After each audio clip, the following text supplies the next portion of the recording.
तो सांगत आहे की कामाला हा भाऊ घरीतून जसा कामाला गेला आणि कामाला गेल्यानंतर त्या भावाला खूप ताप यायचा, कधी दुपारी यायचा, कधी संध्याकाळी यायचा. अशा वेळेस त्या भावाने विश्वासाने या केंद्रामध्ये फोन लावला आणि फोनवरून प्रार्थना घेतली.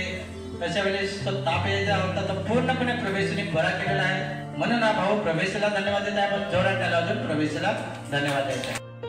सांगत आहे ती सांगत आहे की काल संध्याकाळी हे बहीण जेवली आणि जेवल्यानंतर झोपली. अचानक त्या बहिणीच्या पोटामध्ये दुखून आलं. तर हे बहीण निघाले आणि बाथरूमला बाहेर घरातून बाहेर जसे निघाले तसे एकदम ओलवी वळले तर तिला सरळ होता देत नाही. अशा वेळेस तिच्या घरचे माणसं खूप हसायचे काय हे मस्ती करते असं. पण ती कशी बशी बाथरूमला जाऊन आले आणि लगेच घरामध्ये शिरले आणि तिच्या आईने विश्वासाने देवाचं रक्त लावलं आणि रक्त लावल्यानंतर हे बहीण जाऊन झोपली आणि सकाळचे उठून बघते तर संपूर्ण त्या ओलवीसारखं ती पूर्णपणे प्रवेशने बरं केलं. म्हणून हे बहीण प्रवेशला धन्यवाद देतात. पण जोरात अजून प्रवेशला धन्यवाद देतात.